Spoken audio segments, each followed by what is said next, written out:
ready 1 2 3ថ្ងៃនេះយើងនឹងនិយាយគ្នាពីពូភាពសវ័ត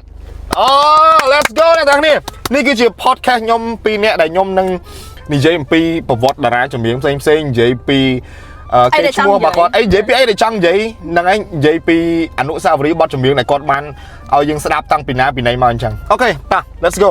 យើងគ្រប់គ្នាប្រកាសជាស្គាល់ហើយនៅតារាចម្រៀងកំពូលតារាចម្រៀងព្រាបសវ័តដែលយើងអាចសឹងតែប្រសិទ្ធនាមគាត់បានដាក់ King of Pop ចា៎កំពូលតារាចម្រៀង Pop ប្រចាំប្រទេសរបស់យើងគាត់ហ្នឹងហើយគាត់ល្បីខ្លាំងណាស់ខ្ញុំបានរៀបចំនៅប្រវត្តិគាត់ខ្លះឲ្យ AI ជួយរៀបឲ្យទេប៉ុន្តែសង្ឃឹមថាអ្នកគ្នានឹងបានដឹងឲ្យកាន់តែច្បាស់អំពីគាត់សម្រាប់រាជនីវិញ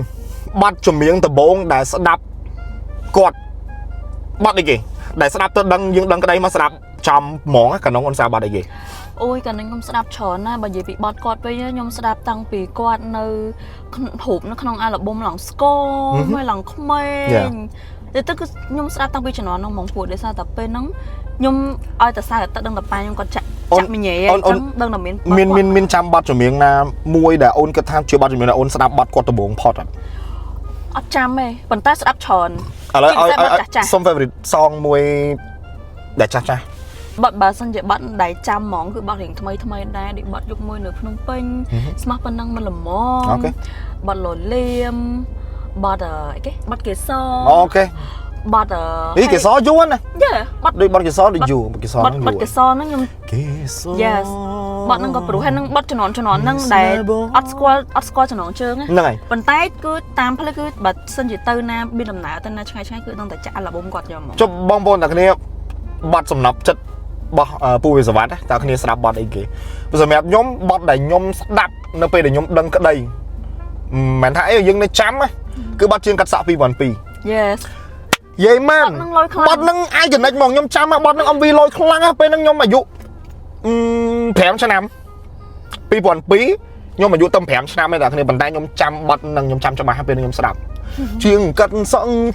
2002លើករាសីស្រីសុំស្រណងកាត់រួចហើយណាតើណាសម័យនេះខ្ញុំលយណាបទហ្នឹងឯកនិចខ្លាំងមែនតើខ្ញុំមកឲ្យផ្ទុះខ្លាំងមែនតើខ្ញុំមកហើយមុនពេលមានបទហ្នឹងទៀតមានបទស្អីគេពុនលឺភ្លើងទី Yes បានរលត់បាត់សុំទៅហើយនៅសល់តែច័ន្ទដ៏ស្រងូតស្រងាត់បទហ្នឹងក៏ឯកនិចដែរអ្នកគ្នាបន្ទាប់ពីខ្ញុំចម្រើនវ័យបានមកបន្តិច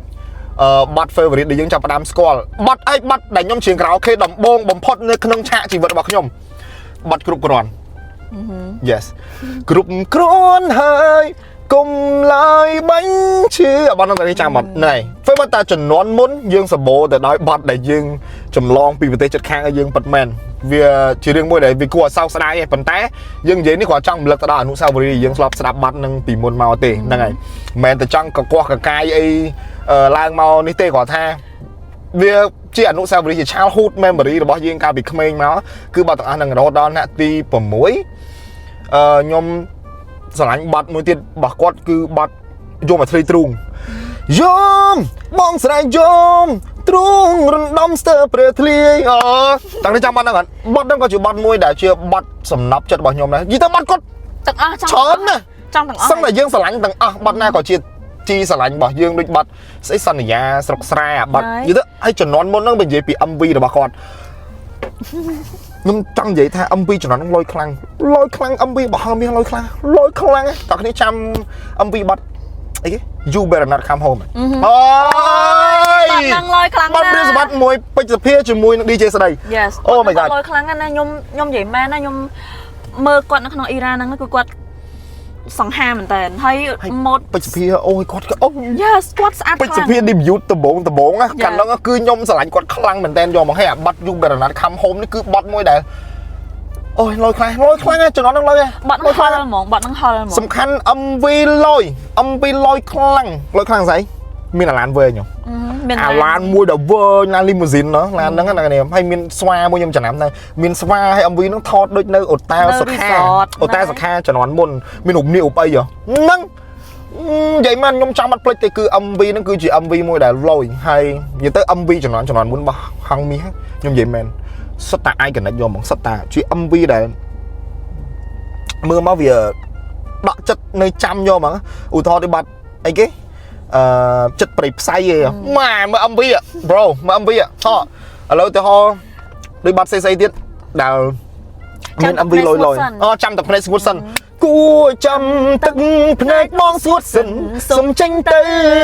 bật năng có âm vi lôiได้mà tua sấy vinh hôi tua sấy bong năng á nhưng mà năng thằng bong sấy năng là con ta đòn na con tình nơi sọc khéo đừng mai bàn tay ra xôm shout out tới bong sấy mua sủng vạn na tam để nhóm chấm bong sấy cứ chỉ tua sủng đại mũi đà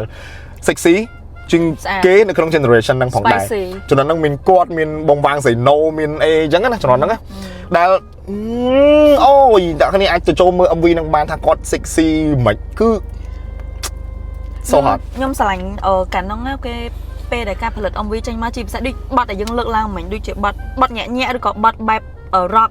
បែប pop rock អីវាដូចចាំទឹកនេះស្ងួតសិនណា concept ចេញមកបែបអឺរ៉ុបបែប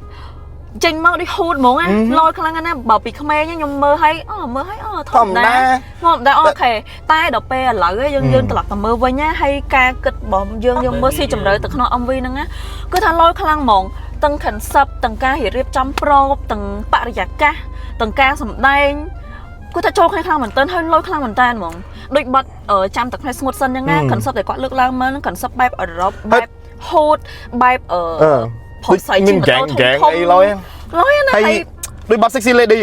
yes មកបែបកំ pl ែងបែបមានតួកំ pl ែងអីមកលយយកហ្មងហើយសឹកដាក់ជាបែបប្រាំងជំនាន់ប្រាំងអីបែបអូលយខ្លាំងខ្ញុំសុំនិយាយមើលទៀតគឺ MV មួយនឹងអ្នកណាក៏ចាំហើយអ្នកណាក៏ពេញចិត្តមួយ MV ដែរគឺបាត់ភ្លេចសន្យាពេលសាយ័នជាមួយនេះព្រែក yes លយខ្លាំងលយណាស់និយាយមែនអាលយជាងគេឯកនិចជាងគេហ្នឹងគឺនៅពេលដែលទៅបោះបោះកេះហើយសឹកអាវឲ្យចែកអាវគ្នាហើយមិនតាឃ្លោងគាត់និយាយអូថ្ងៃនេះខ្ញុំបាទនេះឃ្លោងជាតារាចម្រៀងប្រចាំក្រុមតន្ត្រីស្រុកស្រែមិនគ្រាន់តែចុចមុខឈឺរត់ឈឺអូនិយាយមែនហើយ MV នឹងមើលមកអត់ស្ងួតទេការរៀបចំតាក់តែងសាច់រឿងឡើងមកការសម្ដែងស៊ីចូលគ្នាហើយអីដែលលយហ្នឹងគឺរៀបចំឆាកចេញមកមានអ្នកភូមិមើលប៉ិតសំខាន់អ្នកភ្លេងគឺរស់រវើកជាមួយនឹងអាធីយកហ្មងគឺអ្នកភ្លេងគឺចូលគ្នាខ្ញុំមក MV ហ្នឹងគឺរស់រវើកហ្មងទាំងហើយនៅក្នុងហ្នឹងបើទោះបីជាមានការចូលរួមពីសំណាក់អ្នកភូមិដែលគាត់ចូលរួមទៅឈរមើលមួយប៉ុន្តែមើលមកគឺថាដូច concert មែនតើអញ្ចឹងគាត់ធ្វើដូច small concert មែនតើអញ្ចឹងលយខ្លាំងមែនតើមកឲ្យ MV ហ្នឹងមានសាច់រឿងមានតាក់តែមានតួស្រីឈរយំខូចចិត្តនៅមកជ្រុងឈរស្ដាប់អីចឹងហើយជំនាន់មួយទៀតគឺជំនាន់អាល់ប៊ុមយ៉ាប់យ៉ាប់យប់ថ្ងៃដល់ថ្ងៃយ៉ាប់បាត់ហ្នឹងជំនាន់ហ្នឹងក៏លយដែរបត់មានបត់ប្រវាសនាបត់អីជំនាន់ហ្នឹងដែលភាសវត្តជាមួយនឹងពេជ្រសភាជំនាន់ហ្នឹងពួកគាត់នៅដៃគូមួយគ្នានិយាយទៅមើលពីដៃគូដែលល្បីរបស់ពូភាសវត្តខ្ញុំហៅគាត់ពូបណ្ដោយហ្នឹងហើយព្រោះគាត់អាយុតារាម្ដាយខ្ញុំដែរបើនិយាយពីដៃគូរបស់ពូភាសវត្តដែល best do ពីមួយ generation ទៅមួយ generation ណាដំបូងឡើងមានអ្នកមីងហឹមស៊ីវ៉នមានអ្នកមីងពេលមីងកាពេចន្ទាបន្ទាប់មកមានបងពេជ្រសភាបានមកក្រោយទៀតមានបងសកុននីសាមួយបងកញ្ញាមួយអីទៅគឺតគ្នារហូតឲ្យបានមកក្រោយទៀតហ្នឹងគាត់ចាប់ដៃគូពេលគាត់ផ្លាស់ប្ដូរកម្មមកកាឡាស៊ីវិញមកមួយតាន់ច័ន្ទសីមានិយាយទៅគឺសម័យមើលតាំងពីហឹមស៊ីវ៉នរហូតដល់គាត់មកច្រៀងជាមួយនឹងតាន់ច័ន្ទសីមានិយាយពីគម្លាតអាយុអ្នកមីងហឹមស៊ីវ៉នជាមួយតាន់ច័ន្ទសីមាគឺគ្នាឆ្ងាយមែនតើប៉ុន្តែពូភាសវត្តក៏នៅតែច្រៀងជាមួយតាំងពីមនុស្សចាស់រហូតមកដល់កូនក្មេងអញ្ចឹងអាចបញ្ជាក់ថាកតនាមគាត់ឯកេឈ្មោះគាត់គឺឈរបានយូរមែនតើមកដឹងពីប្រវត្តិសង្ខេបរបស់គាត់ទាំងអស់គ្នាអូខេអញ្ចឹងពូភាសវត្តគឺជាកុមារម្នាក់ដែលបានកើតនៅកំឡុងពេលដែលមានដូចជាទើបតែចប់ភ្លើងសង្គ្រាមហ្នឹងហើយដូចជាចាប់ផ្ដើមភ្លើងសង្គ្រាមមានតែគាត់កើតពីឆ្នាំ1975អញ្ចឹងមានតែជំនាន់ហ្នឹងអាពតវាយចូលហើយអញ្ចឹងពេលហ្នឹងអាពតវាយចូលរឿងរ៉ាវរបស់គាត់គឺគាត់បានកើតនៅខេត្តស្អាងស្រុកស្អាងខេត្តកណ្ដាលអញ្ចឹងពូពិសវត្តគាត់កើតនៅខេត្តកណ្ដាលនៅស្រុកស្អាងហើយគាត់គឺជាកូនប្រុសតែម្នាក់គត់របស់លោកស្រីហួយស៊ីណាតនិង លោកព្រៀបសុភ័ណ្ឌដែលជាឪពុករបស់គាត់ហ្នឹងជាកសលឪពុករបស់គាត់ដែលជាអ្នកសិល្បៈម្នាក់ដែរក៏បានទទួលមរណភាពនៅក្នុងសម័យដ៏ខ្មៅងងឹតនោះទៅក្រោយពីចប់សង្គ្រាមយុវជនព្រៀបសវត្ថក៏បានរស់នៅយ៉ាងលំបាកជាមួយនឹងអ្នកម្ដាយដែលគាត់ត្រូវរស់នៅតែយើងទៅតែបែកពីឪពុកជាមួយនឹងជីវភាពមួយដែលពិបាកតោកយ៉ាកអញ្ចឹងហើយណាមួយក៏អត់មានឪពុកផងក៏រស់នៅជីវិតមួយដែលពិបាកមែនទេប៉ុន្តែការតស៊ូរបស់ម្ដាយរបស់គាត់ដែលចិញ្ចឹមកូនតែម្នាក់ឯងនៅក្នុងសម័យដ៏ពិបាកមួយហ្នឹងវាជាកម្លាំងចិត្តដ៏ធំធេងធ្វើឲ្យគាត់មានស្មារតីក៏ដូចជាការតាំងចិត្តក៏ដូចជាមានវិន័យនឹងការដាក់ខ្លួនរហូតដល់សម័យនេះព្រៀបសវត្ថនិយាយពីវិន័យរបស់គាត់អ្នកណាក៏ល្បីដែរដូចជាគាត់អាការតមកគាត់ទៅគាត់អត់ផឹកស្រាផឹកអីណាគាត់ហើយគាត់ស្រឡាញ់សុខភាពមែនតើមិនអត់ទេគាត់ថាគឺគាត់តមបានសឹងតែល្អខ្លាំងមែនតើយកហ្មងណាគ្នាអាការដែលយើងមិនហូបស្រាមិនហូបអីអាហ្នឹងវាជាចំណុចមួយដែលជួយឲ្យតារាចម្រៀងម្នាក់ឈរជើងបានយូរទាំងគ្នាព្រោះស្រាក៏ប៉ះពាល់មកដល់ពងកឬមួយក៏សម្លេងដែរអញ្ចឹងគាត់រក្សាហ្នឹងបានល្អមែនតើមុនពេលដែលគាត់បានខ្លាយទៅជាតារាល្បីគាត់ក៏បានចូលបម្រើជាការងារទាហាននៅក្នុងកងពលតូចមួយផងដែរដាក់ចេះអូនស៊ូមើលណាអត់ឃើញដែលទេពកោសល្យរបស់គាត់នឹងត្រូវបានគេមើលឃើញហើយគាត់ក៏បានខ្លាយទៅជាតារាចម្រៀងប្រចាំក្រុមតន្ត្រីយោធារបស់គាត់នឹងតែម្ដងដែលច្រៀងនៅក្នុងកម្មវិធីសប្បុរសធម៌ផ្សេងកម្មវិធីមិត្តភាពផ្សេងៗយ៉ាងទៅអូខេអញ្ចឹងបន្តមកទៀតនៅក្នុងអំឡុងឆ្នាំ1994គាត់ក៏ចាប់ផ្ដើមឈានជើងចូលនៅក្នុងផលិតកម្មដំបងដូចជាផលិតកម្មរស្មីវត្តភ្នំប៉ុន្តែមិនទាន់ជាបានជោគជ័យខ្លាំងទេក៏រហូតមកដល់ឆ្នាំ1997ជា the beginning of his era prime របស់គាត់គឺចាប់ផ្ដើមនៅឆ្នាំ1997ពេលខ្ញុំតែកើតគាត់ចាប់ផ្ដើមចូលហងមាស yes គាត់ចាប់ផ្ដើមចូលហងមាសនៅឆ្នាំ1997ហើយវាគឺជាចំណុចរបត់ជីវិតដ៏អស្ចារ្យបំផុតសម្រាប់លោកព្រៀបសវត្ថដែលគាត់បានផ្លាស់ប្ដូរមកប្រតិកម្មអង្គមាសនេះវាដូចជាការផ្លាស់ប្ដូរជីវិតមួយដ៏ធំដំណើរជីវិតមួយដ៏អស្ចារ្យសម្រាប់គាត់ចឹងរជ្ជកាលមាស20ឆ្នាំឬមួយក៏យ៉ាងថា the golden era របស់លោកព្រៀបសវត្ថនៅក្នុងផលិតកម្មហងមាសគាត់បានបង្កើតកំណត់ត្រាដែលមិនទាន់មានអ្នកណាអាចបំបែកបានទេគឺនិយាយចេះគាត់គឺមានបច្ចេកទេសក៏ដូចជាទឹកដមសម្លេងដែលស្អកតិចដែលបែបទទុននិយាយទៅគឺ unique សម្លេងរបស់គាត់គឺ unique ហ្នឹងហើយគាត់ច្រៀងដាក់មនោសញ្ចេតនាបានល្អបំផុតបទចម្រៀងសេតរបស់គាត់មួយយើងស្ដាប់ហើយគឺទួញសោកទៅតាមបទចម្រៀងហ្នឹងតែម្ដងពូពិសវត្ថក៏គាត់មានអាជីពជាតារាសម្ដែងផងដែរអ្នកណាក៏ដឹងដែរជាមួយនឹងរឿងនេសាទក្រពើនេសាទក្រពើតែខ្ញុំមិនទាន់បានមើលរហូតដល់ថ្ងៃនេះឬជំនាញទាន់មើលទេតែខ្ញុំបានមើលហើយខ្ញុំបានមើលម្ដងកាលនោះខ្ញុំទៅមើលនៅរោងកុនចេនឡាបាទមិនបូកូក៏វាមានទឹកដែរជំនាន់ហ្នឹងចេនឡាចាំក្រោយម្ដងទៀតទេតាមចាំដូចជាបូកូហើយខ្ញុំទៅមើលនៅរោងកុនបូកូជំនាន់ហ្នឹងនិយាយទៅរឿងហ្នឹងគឺឯងកណិចមែនតើរត់មកសប្តាហ៍ថ្ងៃនេះខ្ញុំមិនដឹងថាហេតុអីបានជាប្រតិកម្មគាត់អត់ព្រមចាក់រឿងហ្នឹងឡើងវិញប៉ុន្តែខ្ញុំបានឮដំណឹងមក Spring Back ខ្ញុំមិនដឹងថាមានបញ្ហាអីប៉ុន្តែ please យករឿងហ្នឹងមកវិញសូមមកចាក់វិញមកខ្ញុំចង់មើលតិចព្រោះរឿងហ្នឹងគឺជារឿងមួយដែលឯងកណិចដែលល្អមែនតើទោះដូចជាប់ខ្សែភាពយន្តខ្នាតជាតិឆ្នាំហ្នឹងទៀតហ្នឹងហើយរឿងហ្នឹងល្អមើលខ្លាំងដល់ខ្ញុំក៏បានមើលដែរហើយ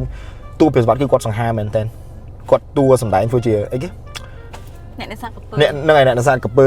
គេគ្រប់គ្នារកស៊ីនេសាទត្រីខ្លួនរកស៊ីនេសាទក្រពើហើយស្រឡាញ់សយកូនអញសយបងស្រឡាញ់សយសន្ធឹកផ្លែដៅសង្គ្រាមបេះដូងជួបជាមួយនឹងកំពូលតារាចម្រៀងព្រៀបសវត្ថនៅក្នុងរឿងនេសាទក្រពើអូយាយមែនគឺអាចថាសំណាងមែនតើបានទៅមើលរឿងនេសាទក្រពើមួយហ្នឹងអូខេអញ្ចឹងយើងចូលមកដល់អាជីពគាត់ជាបន្តដូចខ្ញុំបានលើកឡើងមិញហ្នឹងដៃគូសិល្បៈរបស់គាត់ដែលចាប់ផ្ដើមពីដំបូងមកហ្នឹងមានដូចជាអ្នកមីងហឹមស៊ីវ៉នអ្នកមីងកបពេជ្រចន្ទាបងស្គូនីហ្សាបងពេជ្រភាបងអស្គុនកញ្ញាហើយក៏មកក្រោយទៀតជាមួយតារាចម្រៀងក្មេងៗផ្សេងមកក្រោយទៀតទៅមួយដូចតាន់សៃម៉ាអញ្ចឹងទៅបន្ទាប់ពីគាត់បានចំណាយពេលជាង20ឆ្នាំនៅប្រតិកម្មហងមាសដែលបានផ្ដល់នៅអនុស្សាវរីយ៍ដល់ audience ដូចជាពួកយើងអីច្រើនខ្លាំងមែនទែនជាមួយនឹងបទចម្រៀងរាប់រយរាប់ពាន់បទដែលជាបទចម្រៀងដែលល្បីណាប៉ុន្តែពេលហ្នឹងគឺជាការ ដែលចាក់ចេញមួយដល់ភ្ញាក់ផ្អើលខ្លាំងមែនទែននៅក្នុងសិល្បៈរបស់ខ្មែរគឺគាត់បានចាក់ចេញពីបេតិកម្មរស្មីហងមាសមកកាន់បេតិកម្ម Galaxy Navatra ដែលវាជារបត់ផ្លាស់ប្ដូរមួយនៃរសជាតិចម្រៀងរបស់គាត់ផងដែរហើយអ្វីដែលកាន់តែលយនេះគឺបុតគាត់ទាំង3កូនគាត់ទាំង3ហ្នឹងគឺដើរតាមគន្លងឪពុកទាំង3គឺសុទ្ធសឹងតែជាសិល្បករតាមគន្លងឪពុករបស់គាត់ហ្នឹងទៅដែលមានទី1គឺសវត្តមនីវ៉ាន់ទី2សវត្តមនីនេះទី3គឺសវត្តសិរីវុឌ្ឍអូខេអញ្ចឹងអ្នកទាំង3នេះគឺបានដើរតាមគន្លងឪពុកនិងបានក្លាយជាតារាចម្រៀងដូចគ្នាហើយក៏មានធ្លាប់មានការ perform គាត់រួមគ្នាជាមួយនឹងឪពុករបស់គាត់អីចឹងដែរហ្នឹងហើយប៉ុន្តែអានេះខ្ញុំសូមចូលមតិខ្លួនឯងបន្តិចក្នុងហ្នឹងក្នុងចំណោមកូនគាត់ទាំង3ហ្នឹងសម្រាប់ខ្ញុំអ្នកដែលមានអាជីពជោគជ័យជាងគេនៅក្នុងវិថីសិល្បៈហ្នឹងគឺមនីនេះជាកូនទី2 N John ហើយគឺ N John ហ្នឹងហើយតាគ្នាស្គាល់ហើយ N John ឥឡូវនេះគឺគាត់កំពុងតែនាំឈ្មោះខ្លួនឯងហ្នឹងដែលជាតំណាងកម្ពុជាយើងហ្នឹងទៅដល់អន្តរជាតិហើយអ្នកគ្នាហើយមិនយូរមិនឆាប់ទេ N John ប្រកាសជាបង្កើតនៅប្រវត្តិសាស្ត្រណាមួយនឹងអាចលើកនៅពានអន្តរជាតិណាមួយដែលជាស្នាដៃរបស់ខ្លួនតំណាងប្រទេសកម្ពុជាយ៉ាងបានថាមិនត្រូវ N John ខ្លាយទៅជា first artist ដែលទទួលបាន Grammy Award bro មើលមិនឃើញទេព្រោះបើតាមសក្តានុពលក៏ដូចជាសមត្ថភាពដូចអាចទៅដល់កម្រិតនឹងបានទេអាចទៅយក Grammy នឹងឲ្យយើងបានទេគ្រាន់តែ N John ព្យាយាមចេញបទចម្រៀងមកឲ្យកាន់តែច្រើនហើយបទចម្រៀងឥឡូវហ្នឹងគឺបទចម្រៀងរបស់ N John គឺ trending ខ្លាំងមែនទែន K-pop តារា K-pop នាំគ្នារាំបទរបស់ N John ច្រើនមែនទែនសូម្បីតែ G Dragon ក៏ចាប់អារម្មណ៍ទៅនឹងបទ N John ដែរចុច like post N John អីចឹងគឺលយមែនទែនសម្រាប់ដូចនេះមិនដែលមានអារម្មណ៍យ៉ាងណាដែរនៅពេលដែលឃើញប្រទេសយើងមាន artist ម្នាក់ដែលអាច bring vibe អន្តរជាតិបានណាដែលមើលមកលយមែនចេញមកកម្រិតដូចកម្រិតសម្លេងសមត្ថភាពឯដូច Justin Bieber ដូច The Weeknd ឯយកហ្មងចង់និយាយចឹងយើងមានអារម្មណ៍មិនដែរបើនិយាយពីអារម្មណ៍មីវិញវារំភើបវា proud ហ្មង proud មែនតើយកហ្មង Yes មកនិយាយទៀតមកនិយាយខ្លះមើលចង់និយាយថាខ្ញុំមានមោទនភាពទៅលើគាត់ដែរគាត់អាចយកសម្លេងរបស់គាត់ឈ្មោះរបស់គាត់ទៅដល់ឆាកអន្តរជាតិហើយឥឡូវហ្នឹងគឺ everyone កំពុងតែ post nice on him កំពុងតែមើលទៅគាត់ទាំង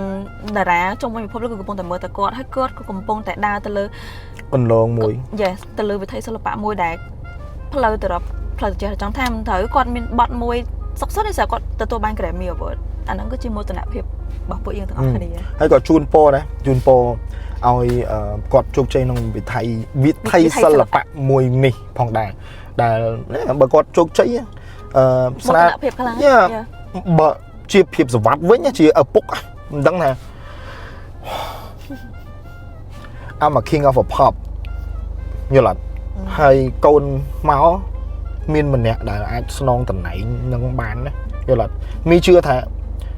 គាត់ចាំមើលថាតើម្នាក់ណាមួយដែលអាចស្នងតំណែងគាត់បានឬមួយក៏ដើរតាមផ្លូវនឹងជោគជ័យដូចគាត់ Yes finally it's N John ហើយមិនមែនថាពីរអ្នកទៀតគាត់មិនទាន់ជោគជ័យគាត់ថាឥឡូវគាត់កំពុងតែស្ថិតនៅក្នុងផ្លូវដំណើរនឹងទៅដូចគ្នាប៉ុន្តែឥឡូវនេះគឺបងរបស់គាត់នេះបានដើរទៅដល់ចំណុចមួយដែលលឿនមែនទេដែលកូនទី2ចា៎ជាបងក៏ជាប្អូនដែរហ្នឹងហើយបើយើងក៏លេចទៅមើលនៅវីដេអូកាលពីជាង10 20ឆ្នាំមុនគាត់ជាបានឃើញN John ឡើងជ្រៀងកាលនៅទូចក្រុមធ្វើ Michael Jackson ស្រែកវ៉ាវហ្នឹងហើយយើងឃើញពីដងសិល្បៈរបស់ N John បើយើងប្រៀបធៀបទៅនឹងសិល្បករអន្តរជាតិមួយគឺ Bruno Mars គ្នាដែលមើល clip របស់ Bruno Mars កាលនៅពីក្មេងតែងខ្លួនទៅដូច Elvis Presley ជ្រៀងបួងអសក់នឹងឡើងស្លៀកពាក់បែប rock and roll ជ្រៀងបាត់ rock and roll Yes N John ក៏ inspire ពី Michael Jackson ឯងគាត់ឡើងជ្រៀងបាត់ដូចបាត់ VR The World ឯណាតែខ្ញុំចាំគាត់នៅទូចទៅគាត់នៅទូចមែនទេថាលយហើយមកឡើងមើលមកគឺលយជាងគេមកមើលមកគឺមកនិយាយពីសិល្បៈគឺពេញខ្លួនយកមកតាំងពីទូចយកមកទៅឥឡូវនេះបានឈានមកដល់ចំណុចមួយដែលយើងនឹកស្មានមិនដល់អាចនិយាយពាក្យថានឹកស្មានមិនដល់ហ្មងថាមានសិល្បករខ្មែរដែលឈានទៅដល់កម្រិតហ្នឹង Yes អូខេអញ្ចឹងយើងនិយាយបន្តទៀតពីគាត់តាក់ទងជាមួយនឹងភាពល្បីល្បាញរបស់គាត់អ្វីដែលធ្វើឲ្យគាត់ là vậy mà đo sắp ngày nữa cứ quạt rẽ xa nơi cây chung hoàn lọ mình miền rừng sâu đã là cát láng đôi môi cọp tu láng ấy phải coi cây chung quạt trong style sập thì nằng ấy mới tiết cứ vì này cái đôi chỉ cả đặt luôn còn nâng khéo nữa ấy khơi fan khơi ấy ở đây mình lưu biệt ô phía vật ra cái phía vật ra nè thấy quạt căn đầm nảy nâng tăng bị ơi mà đo lời nâng cứ nơi ta đã xả nâng bàn đó mình tha fan mình chạm prostate yesคือគាត់រក្សាភាពទន់ភ្លន់របស់គាត់បានល្អព្រោះខ្ញុំធ្លាប់ជួបគាត់នៅក្រោយឆាកមួយដងដែរប៉ុន្តែយកអារម្មណ៍ថាយើងក្មេងជាងគាត់តែយើងជួបគាត់លើកអីសាពះយើងណាជំរាបសួរធម្មតាគាត់យើងនៅក្នុង back stage នៅក្នុងក្រុមការងារទាំងអស់គ្នាអញ្ចឹងគាត់ដើរចូលមកគឺសាពះជំរាបសួរទាំងអស់គ្នាហ្មងហើយគាត់រក្សាអូយនិយាយទៅគាត់គេហៅមក gentle ហ្នឹងហើយ gentleman gentle ឲ្យគាត់រក្សានៅបានមិន so respect ហើយចង់ថាគាត់ដាក់ខ្លួនហ្នឹងតែគាត់មិនគាត់ដឹងឯងគឺខ្លួនគាត់ណាមល្បីពីសវត្តអូ come on មកស្រុកខ្មែរណាមស្គាល់ពីសវត្តគាត់តែហ្នឹងឯងហើយមួយទៀតគឺគាត់ក៏មានអត្តចរិតសុភាពរៀបសារមិនមែនមកកោងកាចឆ្មាំងឆ្មៃទេទេហ្នឹងហើយហើយគឺគាត់គ្រប់ពេលវេលាអានេះឯងគឺជាចំណុចមួយដែលសិល្បករជំនាន់ក្រោយគួរតែយកគំរូតាមគាត់វិន័យការគោរពពេលវេលាហើយជាមួយនឹងការធ្វើអ្វីដែលអស់ពីចិត្តហ្នឹងហើយជាមួយនឹងក្តីស្រឡាញ់របស់យើងចំពោះសិល្បៈហ្នឹងធ្វើអាហ្នឹងមានអាម៉ានហ្នឹងប្រកាន់ជាប់អាហ្នឹងគឺជោគជ័យយកហ្មងអាជីពរបស់យើងហ្នឹងហើយគាត់តែងតែវិវត្តខ្លួនពីសម័យកាលទៅសម័យកាលឥឡូវយើងនិយាយពីម៉ូតសក់របស់គាត់ចំណុចណាដែលធ្វើឲ្យអូនចាំជាងគេអ៊ីរ៉ាមួយណាបត់មួយណាដែល yes ចិត្តព្រៃផ្សាយ you better not come home ចាំទឹកភ្នែកស្ងួតសិនហ្នឹងចំនួនគាត់ធ្វើសក់ក្រងហ្នឹង oh my god he's so sexy ចង់និយាយថាគាត់រៀងគាត់សង្ហាតាំងពីក្នុងមកហ្មងគាត់រក្សាកាយសម្បទាអីអត់ឲ្យធាត់អីគាត់មានសាច់ដុំគាត់មានអីមើលមកគឺសង្ហាហ្មងយល់អត់អញ្ចឹងអាហ្នឹងឯងគឺជាចំណុចមួយដែលអាចឲ្យតាក់ចិត្តប្រិមិត្តគ្រប់ត្រគាត់ដែរហើយសក់គាត់ដូរពីមួយសម័យកាលមានអាសក់ជំនាន់ណានោះគាត់ធ្វើសក់រៀងសួរចុះអូយាយម៉ានតែខ្ញុំកាត់សក់តាមគាត់ណាគឺលយខ្លាំងមែនតើយកបងបទចម្រៀងណាមួយដែលអូនគិតថាគាត់ច្រៀងជាមួយនឹងដៃគូស្រីរបស់គាត់ណាដែលស្ដាប់ហើយយើងដកចិត្តណាបទមានបទអីឬមួយក៏ចាំអីបទណាមួយមានច្រើនតាបទគូកម្មយ៉ាបទគូកម្មហ្នឹងកំពុងរៀនជាអូយពីរោះណាស់បទបើមានជាតិក្រោយបច្ចុប្បន្នហ្នឹងមិនមីងខ្ញុំស៊ីវ៉នដែរ yes អាពីពណ៌ស្វាយហើយនឹងបទឆ្លើយឆ្លងប្រហែលបទទៀតដែលខ្ញុំស្ដាប់ថ្ងៃមុនហើយសិតតែព្រោះប៉ុន្តែអត់ចាំចំណងជើងទេតែសិតតែព្រោះមានដូចបងនិយាយចឹងមានដៃគូជាមួយនឹងអ្នកមីងហងស៊ីវ៉នដៃគូជាមួយនឹងអ្នកមីងកែពេជ្រចិន្តាហើយនឹងដែលបាត់សិតតែព្រោះហើយបន្តមកក្រោយទៀតខ្ញុំស្ដាប់ជាមួយនឹងដៃគូជាមួយនឹងបងអសុកញ្ញានេះបាត់លះបងឯអ្នកទី3ខលធូនឆ្លងឆ្នោយយ៉ាសិតតែបាត់ព្រោះអាល់ប៊ុមស្រក់ទឹកភ្នែកពីភ្នំពេញទៅដល់បាត់ដំបងអាល់ប៊ុមហ្នឹងក៏ the best ដែរដោយសារអីខ្ញុំស្រឡាញ់ពេលហ្នឹងគេធ្វើដូចរដូវសឹកឈើជ្រុះហើយគាត់ពាក់ដូចប្រាំងពាក់អាវកតឹបពាក់មួកកតឹបហើយពាក់អីគេដូចខ្សែក្រវ៉ាត់ហ្នឹងទៅពាក់អាពីរហ្នឹងហើយគាត់ធ្វើដាហើយមានឡានពណ៌ខ្មៅមួយហើយដាក់តាំងអញ្ចឹងហើយគាត់ធ្វើដានៅផ្លូវហ្នឹងហើយសឹកឈុតហ្នឹងធ្លាក់ That's so sad ប៉ុន្តែលយខ្លាំងអីច្រើនហ្នឹងបាត់ផ្លូវនរោដំហ្នឹងហ្មងថត MV លយណាលយមែនតើលយខ្លាំងមែនតើនិយាយទៅ MV ច្រើនហ្នឹងឲ្យចេញមកមួយគឺយើងតឹងរងចាំយកហ្មងអូបាត់ក្អែកស្លាប់ហងក៏ព្រោះដែរក្អែកស្លាប់ហងក៏ព្រោះដែរបាត់ហ្នឹងព្រោះបាត់ខ្លះល្បីដោយសារ MV បាត់ខ្លះល្បីដោយសារព្រោះតែម្ដងហ្នឹងហើយនៅក្នុងចំណោម Golden Era គាត់ទាំងអស់អ្នកនិពន្ធដែលនិពន្ធចម្រៀងឲ្យនិពន្ធចម្រៀងសម្រាប់គាត់ហើយពីខ្ញុំទៅខ្ញុំគិតថាមានតែអ្នកនិពន្ធម្នាក់ហ្នឹងឯងដែលយល់ពីចិត្តគាត់យល់ពីរសជាតិគាត់ថាគាត់ច្រៀងរសជាតិបែបនេះត្រូវរសជាតិអត្ថន័យបែបនេះមិនត្រូវគឺសម្រាប់ខ្ញុំគឺលោកគ្រូគង់នឹងឈឿនមែនទេជុំប៊ុនធឿនណា yes ហ្នឹងឯងគាត់ឈ្មោះលោកគ្រូជុំប៊ុនធឿនមិនមែនណាទៅស្ដាប់បទដែលនិពន្ធពីគាត់សម្រាប់លោកពូរៀបសវត្ថិជឿងគឺថា អារម្មណ៍អញ្ចឹងរសជាតិហ្នឹងរសជាតិអញ្ចឹងបាត់អញ្ចឹងអាហ្នឹងដែលជាជាប្រឡឹងរបស់តារាចម្រៀងព្រាបសវត្ថយល់អត់អូហេបាត់មកព្រោះមួយទៀតចង់ shout out ទៅ director ជំនាន់ហ្នឹងគឺលោកអឹងសុកលីដែលគាត់ជា director and director វាទៅគឺខ្ញុំមើលអាគេទៅសេអនអាគេផលិតអីណាគេដឹកនាំវាបាត់ណាបាត់ដែលលយទាំងអស់គឺក្រោមស្នាដៃដឹកនាំគាត់ទៅដឹក MV ទាំងអស់ដូចជាបងហ្នឹងឯងដែលគាត់ជាប្តីរបស់បងស្គនកញ្ញាហ្នឹងដែលគាត់គឺជាដូចជាម្ចាស់ហងមានណែម្ចាស់ហងមានហ្នឹងបងហងមានបច្ចុប្បន្នអញ្ចឹងយើងជួនកាលអ្នកនរអត់បានចាប់អារម្មណ៍ថា MV ដែលយើងមើលជំនាន់មុនណាគឺដឹកនាំដោយម្ចាស់ផលិតកម្មភាគច្រើនហ្មង most of it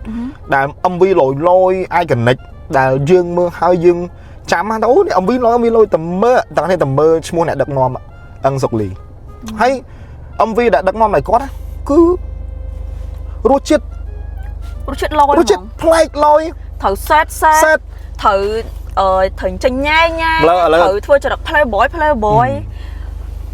រសជាតិលយមែនតើដូចបាក់យើងនិយាយគ្នាមុនហ្នឹងដែលថាគាត់ចេញមកចរិតដូច gangster ឥឡូវបទនេះយើងស្ដាប់បទទឹកភ្នែកបងស្រាក់មិនមែនមានបញ្ហាមួយតោះស្ងាត់គួរឲ្យចំលែនេះដឹកនាំការសម្ដែងដោយអឹងសុកលីណាទឹកភ្នែកបងស្រស់ព្រោះទំនុកច្រៀងងិនម៉ានីយ៉ាអ៊ំសែនដូចជាម្ដាយរបស់បងវីតាគាត់សរសេរបទផ្ទុះច្រើនចំនួនមុនណាព្រោះណាបទស្អីគេមួយទៀតក៏គាត់សរសេរល្បីដែរណាមានថាជាបទដែល iconic ឲ្យ MV ងលយឲ្យបងស្រីអ្នកថត MV ហ្នឹងតួស្រីហ្នឹងគឺ so sexy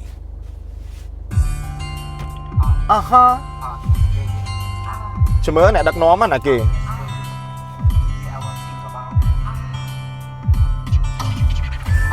yes baby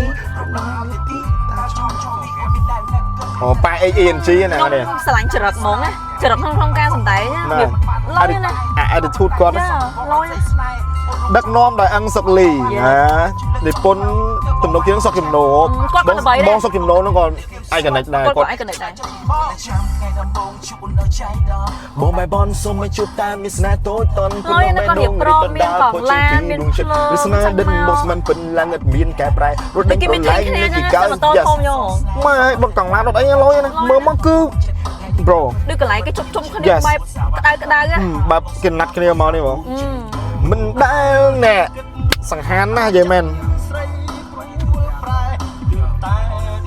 អាសក់ពុះកដៅអត់លយឆ្អយហើយឆុតខ្មៅអ៊ំតាក់សកលវាមកលយកាប់សេរី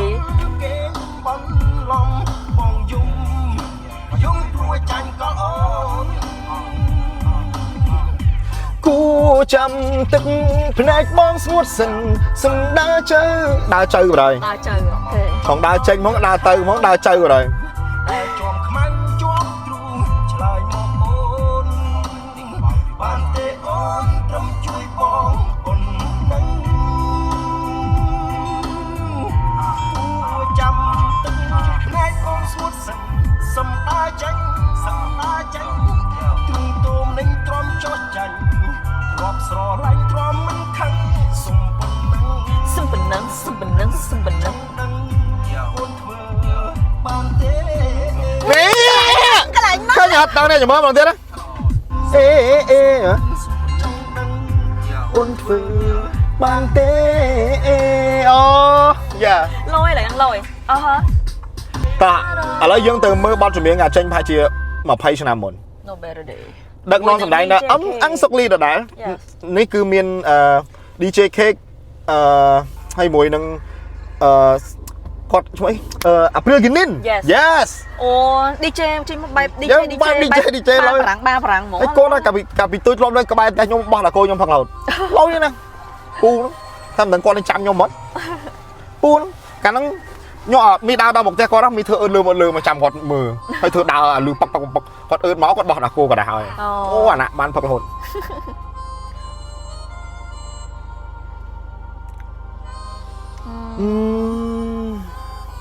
បងលយហ្នឹងនេះគេអត់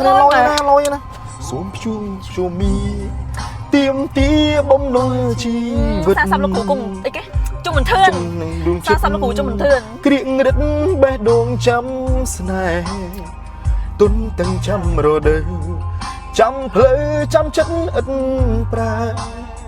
Cái đấy sro lanh cà phê Rôm chăm ngày sai một đò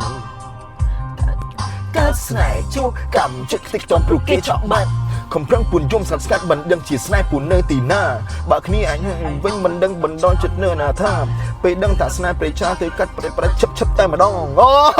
Lôi kào Đã từ chút đã rửa snai đang cần lo Để chất cư rồi bỏ dương bà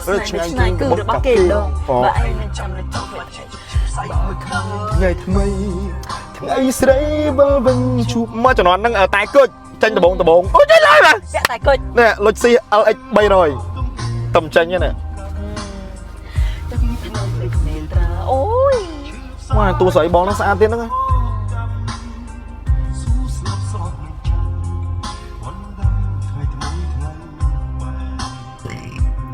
Sorry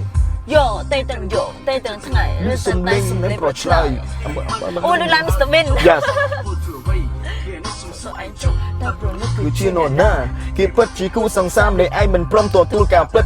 Ngày tháng nói để ai sửa đây thả mình phân để mình tiền Đôi dương chẳng sao chẳng phim mình bà có thả tam bồm non Khi rung khi cá sả bài trong này ai mong nên cổ bất Khi kia tình kê tình chất sụp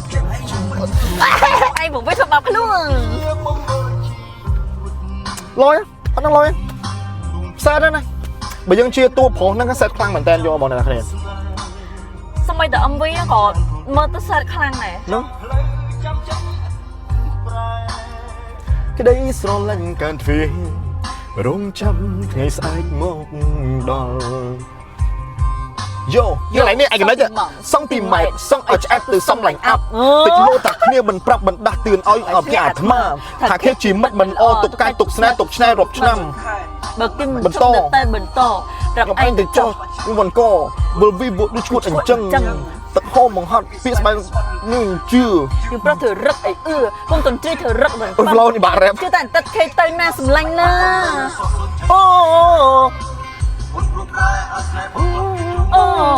Lôi cái này đó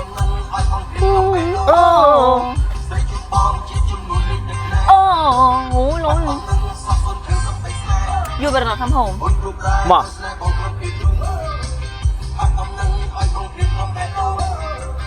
Phê đây là bài nè Bài này nè Mà Cho mà đã bắt chùm riêng mối đại chưa bắt chùm riêng đại miền âm vi lôi bầm pot mối trong chùm nắm âm vi Tùm nớp Con tầng à Tùm nớp xin lại khăn mộng Thật là ta sẽ khá lôi nha nè Lôi thỏng mình cũng xóa thọt cho mối mình loan vang thọt cho mối lôi ạ Ủa mà sao mình cho tê mi mê chết đây ngay bông chết bị mốc chết bị khong sẽ đây bông krop mặt tự chia bông bị lang thong phụ ta lên trong sẽ nam bà ơi lôi tật bà đảo không vậy tôi sát chuẩn nè lại nó lối nè lôi khăn làm đây bây giờ bắt con canh smartphone nó một điện nó lối nè nhỉ hay sắp bây giờ lối đây à sợ mình vào hôm mà cho nó nữa better not nè làm về nữa You better not come home Ôi vậy man nè lôi This special here I love so much Yes Oh baby gonna treat me right so you better not come home It's getting hot tonight so you better not come home Oh baby gonna treat me right so you better not come home But how only you can want me want to try this one me want to come but Không bật, just get off Trong đây sinh bật sầm lì, số bọc bật trên tiền trọng Chú, xong rong chạm bể phật Thật sự không sẽ tệ Ôi cả đàn Lâu nhá mà được thu được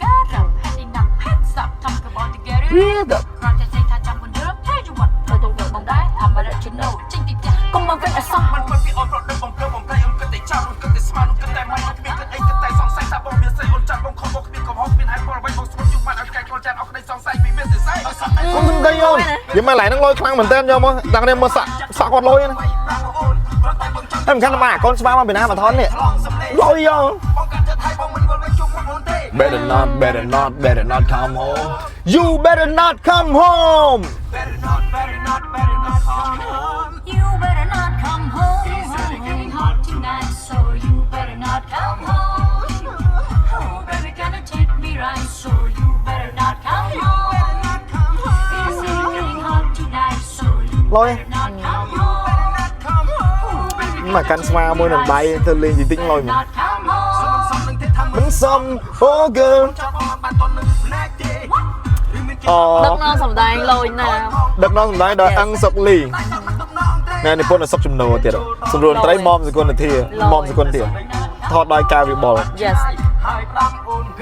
Stop that DOP Lôi à bông oh Anh sexy tinh tinh lôi này tonight so you better not come on oh baby gotta treat me right so you better not come on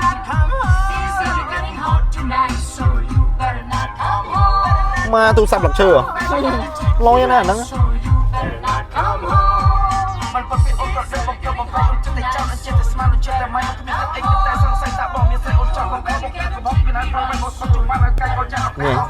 sao nó sẽ đi chặt lên rồi cho đại kìa cho đại mấy cả hai rồi ok các anh emนี่คือจุดบัตรจมเรียงได้ยังเลือกมาสดับจุ่มคะแนนบานภายประมาณบอดนั้นให้เนื้อเมียนบัตรมากดจิตรานเตียบจรานเหมือนเต้นได้ละใบให้เนี่ยบัตรจ้าประมาณเมาส์เนี่ยบัตรจับนั่นแหละคะแนนจังวิดีโอนี้คือเมียนได้ประมาณนั้นเต้บัตรคะแนนเป็นจัดเหมือนวิดีโอนี้กำลังกำลังของบ้องให้จังเอาไปยังใจปีดาราจมเรียงรูปหน้าอาทิรูปหน้าไอ้รูปหน้าแต่กำลังโจกับมันในขังของพ้องให้เนี่ยสังกัดเนี่ยคะแนนนั่งเป็นจัดจมูกนั่งวิดีโอทำไมมือนี้ให้ก็เอาคน